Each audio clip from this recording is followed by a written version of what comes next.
Welcome to Greenway, Agatha Christie's holiday home here in Devon. The house here does remain closed to the public at the moment, but today we're going to take you on a very special behind-the-scenes tour and show you some of the objects of our collection which we don't normally get to show to our visitors. It's all part of our celebration for the 100th anniversary of the first of Agatha Christie's novels to be published.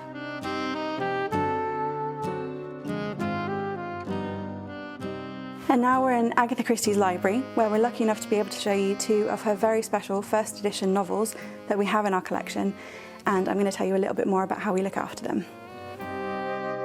These are two of our first edition novels which we have in our collection.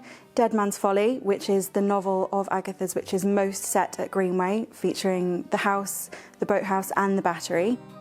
And A Pocketful of Rye, which is both my favourite and a very special one of our collection because it is a signed first edition. So if I open it so you can see that it is signed to Rosalind, who is Agatha Christie's daughter from Agatha Christie. Now these books are not normally on display because we keep them in a cabinet to control the temperature, light and humidity that these books receive so that they can be kept in good condition for many generations to come.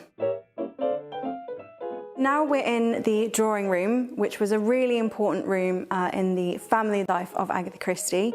She loved music and was actually a trained concert pianist, but was too shy to perform publicly, so just used to play while she was here on holiday in front of her family. All of the doors used to be kept open so that the sound of the music would travel throughout the house. In this room also is where Agatha used to give readings of all of her new novels before they were published. So she would read the new novel in the summer and then it would be released at Christmas time. Now that we've shown you some of the special pieces from our collection here in the house, we're going to head down to the boathouse, which is most famous as the scene of the murder in the novel Dead Man's Folly.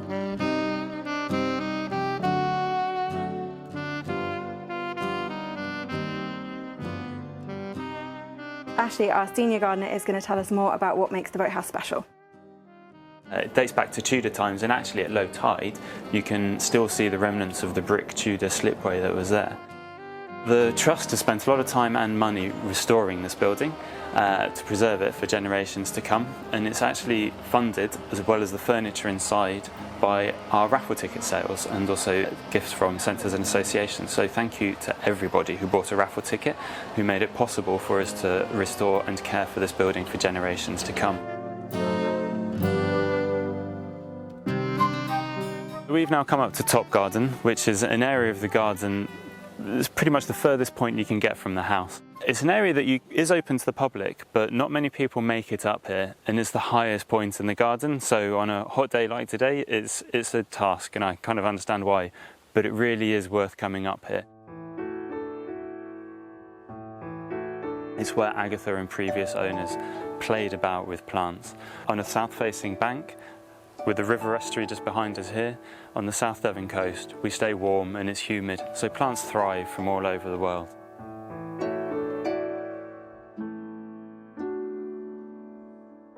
We're now in Northwold Garden, which is where you can find our fantastic peach house. And peaches have been grown here for hundreds of years and in abundance. Agatha, we know, had peaches coming out of her ears, according to diary entries. Thank you for your patience as we continue to reopen our places. It's only thanks to our members and supporters that we are able to continue looking after special places just like Greenway.